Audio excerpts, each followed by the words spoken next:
When it comes to restoring full function of the doors, there's a few things you're going to need. You're going to need a pick tool or a skinny screwdriver to pop out this cap and this cap. And then we're going to need a 7mm to get to that screw and that screw. And then behind each of these are 10mm. And then you'll need to source replacement push rods. So I had some from the vehicle, the Explorer, that I pulled everything from. But also this Interceptor came with a set in the rear storage compartment that were unused. And then you're also probably going to want to switch out your actual panel. On mine and everyone I've had, there's a working speaker back here installed, but they don't have the cutout like the normal one. So I have my replacement panels here, and you can see that one has a pocket and the speaker. So you might want to source that out. Now I have seen where people will go and they'll, behind here there is kind of the pattern for if you were to cut this out for the speaker, but then you just have an exposed speaker here. So you'd either have to screw in or glue in a grill or just leave it exposed, which wouldn't look very good. But anyway, let's get into the taking apart.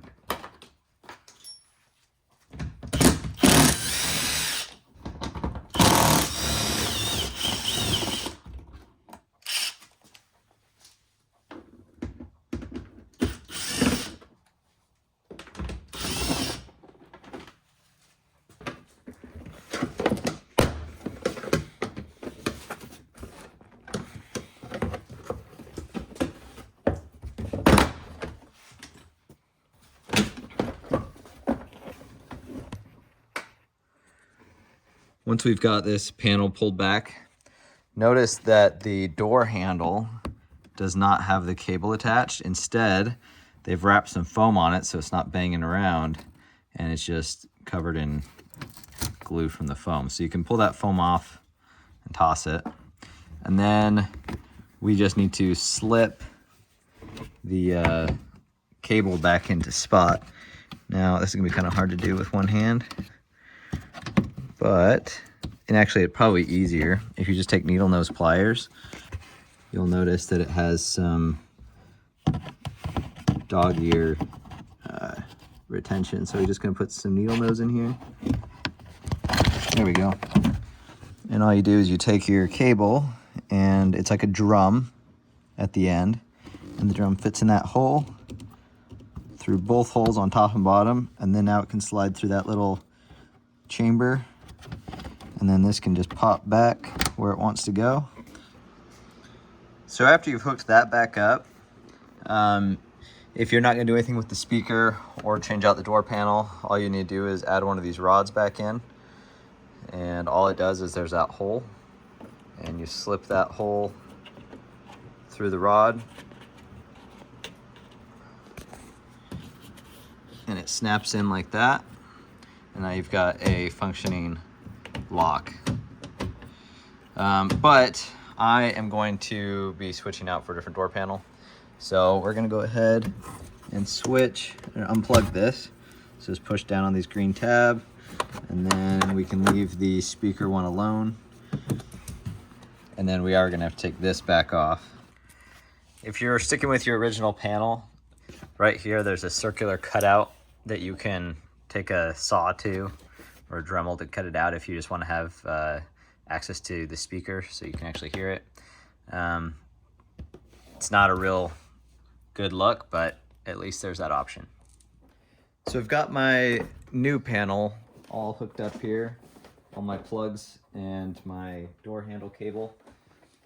I'm missing the trim for this, but I was able to pull it off of the Interceptor door.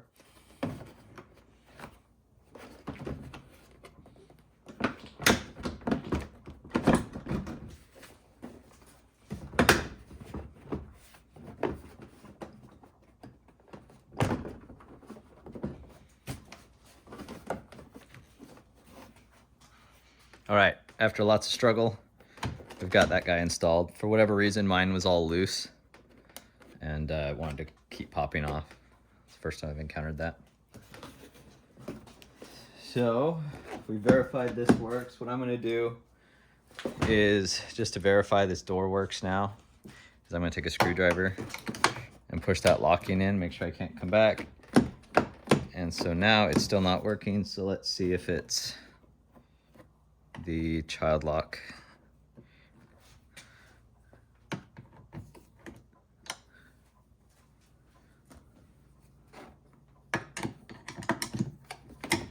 Yep, okay. So on this vehicle, they also had the child lock on. So you just pop this cap off, and then looks like sideways, so it's straight up and down, is the child lock is off, and like this, child lock is on. So if it's straight up and down, that's kind of where you want it. So I can put that cap back on or just leave it off.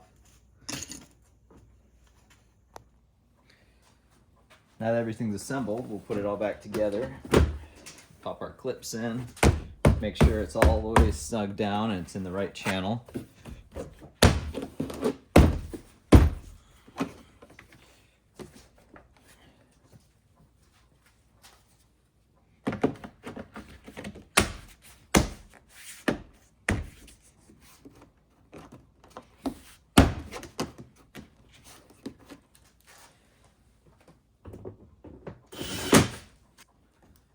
Our 10 millimeters, one up top and one down under the handle. We'll pop our covers back on.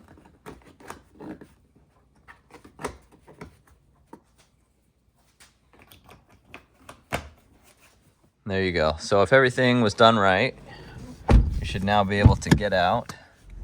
So if you find that everything's hooked up right and your back windows aren't doing anything, but if you go to your driver's control, it works. The reason for that is that they have a disconnect plug that will come unplugged. And so I pulled back my carpet here, and so find right underneath this left rear mounting bolt for the driver's seat. Up underneath the carpet, you'll find this plug that'll be left unplugged. And then this one was just tucked back in this corrugated, so you couldn't see it. So I fished it out. It had this foam tape stuff on it. And then all you do is just a single violet wire. You just plug it back in like that, and problem solved. And that should, by plugging in just that one wire, that should make both back windows work. It's just a disconnect. So hopefully that helps, and enjoy your new doors.